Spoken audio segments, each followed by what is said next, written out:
Aluguel de fundo de investimento imobiliário, vantagem ou desvantagem? Vamos ver agora depois da vinheta.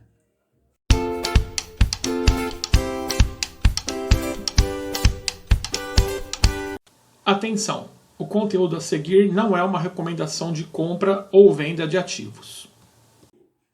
Olá, investidores, sejam bem-vindos ao canal Ação e Ações. Eu sou o Pedro e hoje eu vou falar com vocês a respeito dessa nova opção que a B3 nos deu sobre aluguel de fundo de investimento imobiliário. Sim, os FIIs. Muitas pessoas me perguntam aí, Pedro, com essa opção, assim como as ações já são alugadas, será que o fundo de investimento imobiliário é uma vantagem, principalmente para nós holders? Então resolvi fazer este conteúdo para vermos aqui, tirarmos as nossas conclusões. E no final eu vou falar para vocês se eu acho legal ou não e se eu vou alugar ou não os meus fundos de investimento imobiliários, tá bom? Então vamos lá, vamos dar aqui uma rápida olhada no histórico, na evolução do fundo de investimento imobiliário aqui no Brasil.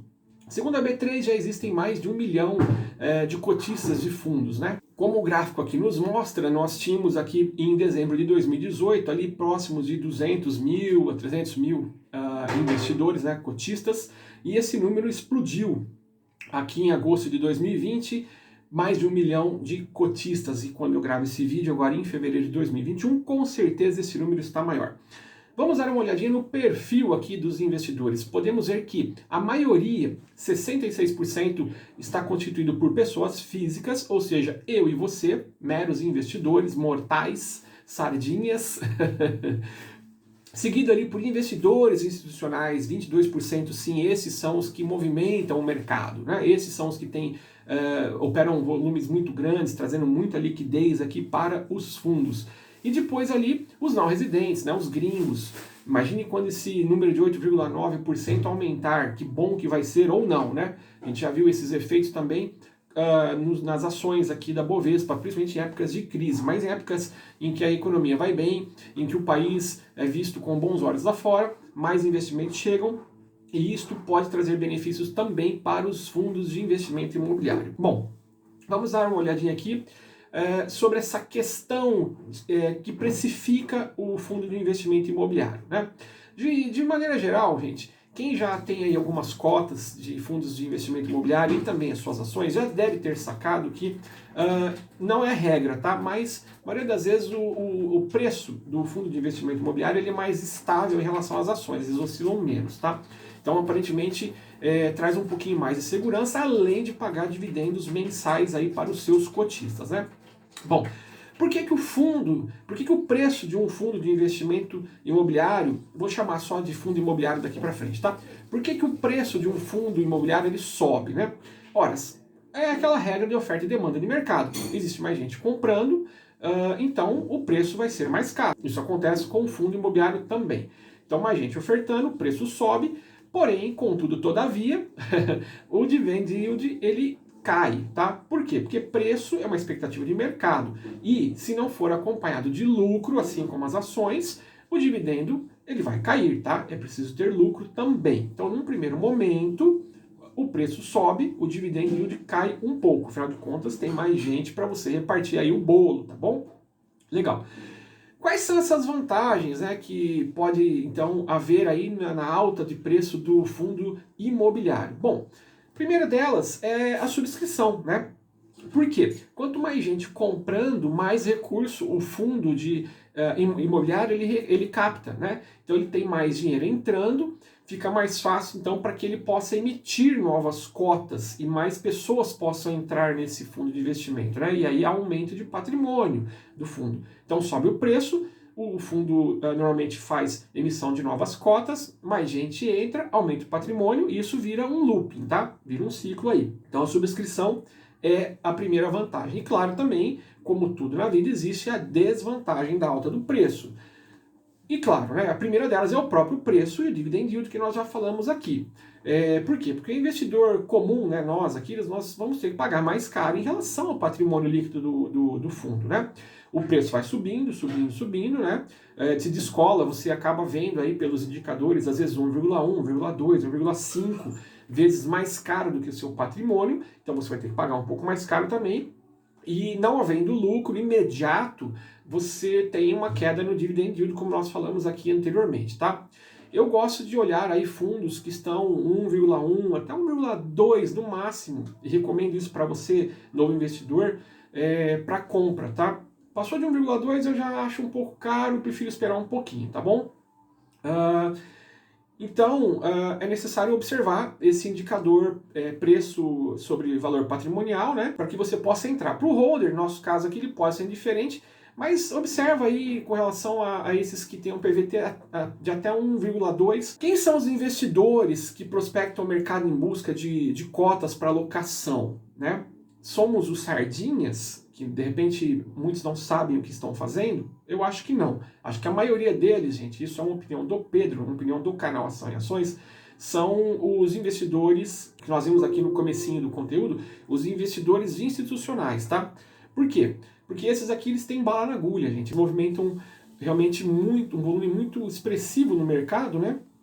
Então são esses que vão buscar aí cotas para alocação, tá? Porque eles têm a ganhar. Você coloca aí muitas cotas na sua carteira, movimenta um número muito grande de cotas, com a queda desse preço, eles ganham com isso, tá? Já os sardinhas, pô, de repente tem poucas cotas, não são muito beneficiados, acabam até tendo algum benefício, mas nada comparado com os fundos de investimento. Olha aí, já dei uma dica a respeito disso, né? Como eu disse aqui, então, na nossa opinião aqui, são os grandes investidores institucionais, né? Fundos de fundos.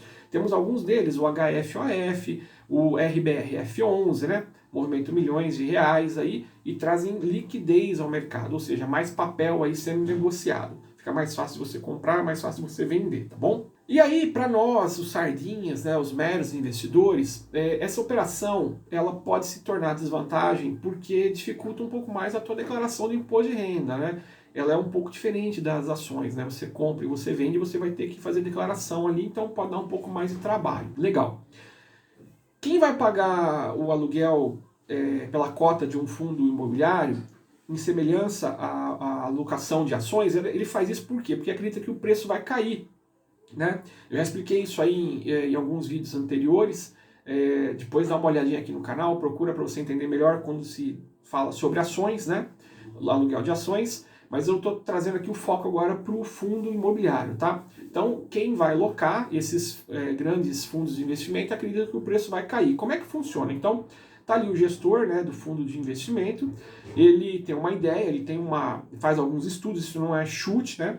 Ele tem algumas análises, ele acredita que o preço de determinado fundo vai cair, então ele procura ali no mercado um cotista, normalmente é um sardinha, né, enfim, e esse sardinha está querendo alugar aquele fundo, tá? Então ele coloca lá, hoje a cota custa R$100, então esse fundo vai e toma por aluguel essa cota que hoje vale R$100, tá? Então ele está lá com aquela cotinha de R$100, então o que acontece na sequência? Ele vai até o mercado e ele procura alguém ali no mercado que vai comprar essa cota por R$100, tá? Até aí tudo bem. Então ele tomou emprestado por 100 e foi ao mercado e vendeu por 100, tá? Um pouquinho mais, um pouquinho menos. Então ele está com R$100 ali na mão e aí, passado o tempo, o plano que ele estabeleceu se concretiza e realmente o preço cai, tá? Veja que poderia ter subido também, né? E aí você teria alguns problemas, né? Mas aqui no caso é a gente que sabe o que está fazendo, são fundos de investimento, né?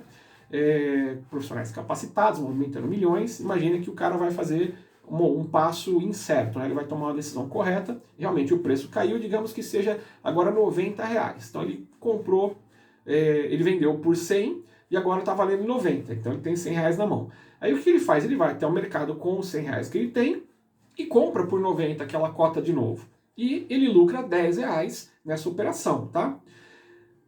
Comprou do mercado por 90. Aí ele tem que devolver agora, porque ele tomou por locação, ele vai ter que devolver aquela cota, né? Ele tomou por locação por 100, ele vendeu por 100, depois ele comprou por 90, ele ficou com 10 de lucro, e aí ele vai devolver lá pro cotista original, né, pro proprietário, né, daquela cota, ele vai ter que devolver aquela cota e mais uma taxinha de aluguel, tá? Então aqueles R$10, desconta mais uma taxinha ali, é o lucro que ele tem. E o locatário recebe a cota de volta, né, e mais a taxinha de aluguel, tá? Ganha aí alguma coisinha em cima disso, mas tem o trabalho depois de declarar o imposto de renda e todo aquele trâmite, né? Quem recebe o dividendo é o profissional, né, o fundo de investimento ali que fez a locação, depois repassa para o locatário. Então, assim, é um transtorninho, tá, gente? Com essa interação, então, entre comprados e vendidos, né, naturalmente o preço do fundo imobiliário ele não vai subir tanto. Por quê? Porque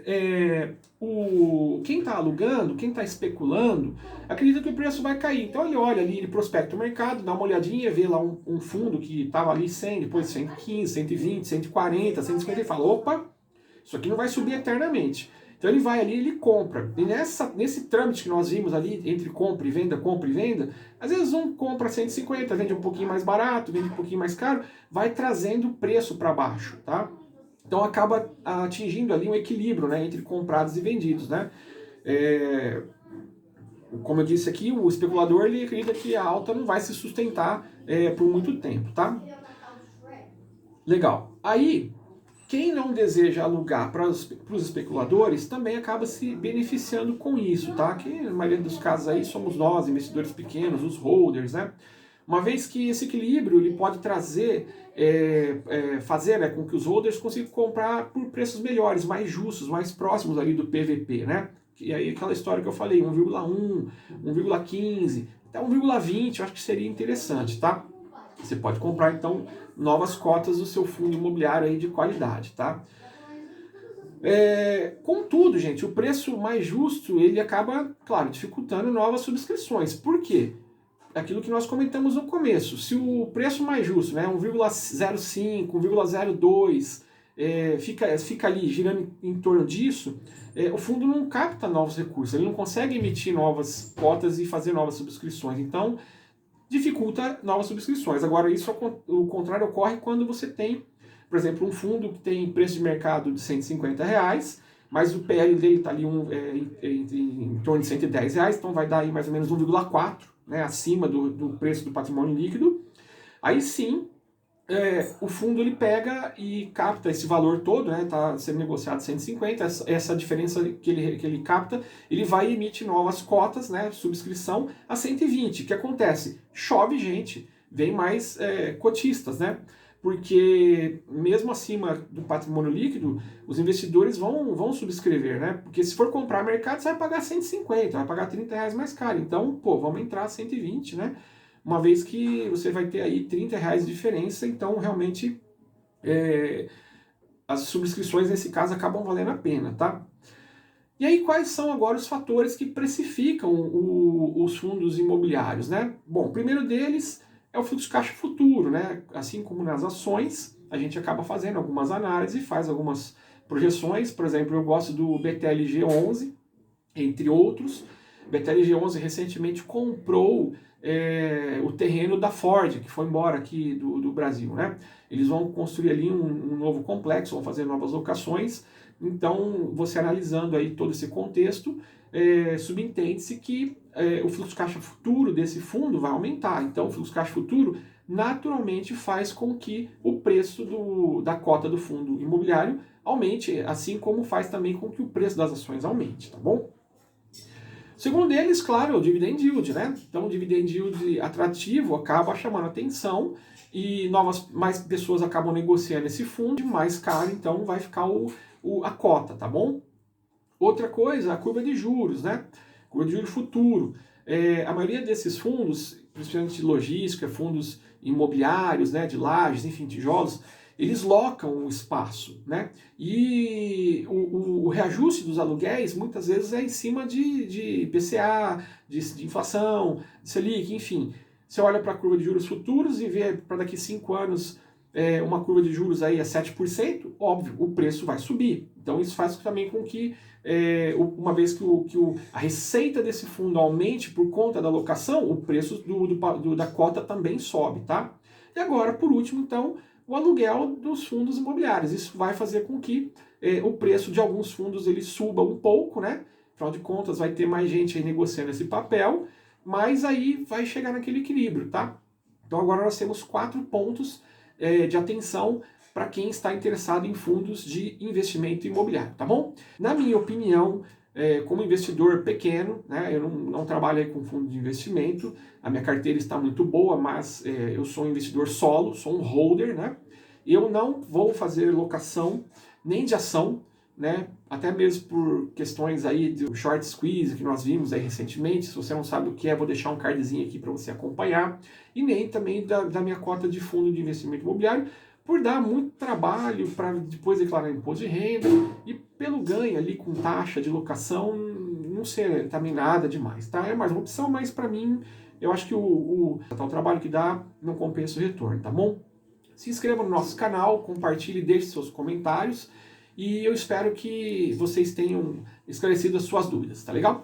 Forte abraço a todos, bons estudos, bons negócios!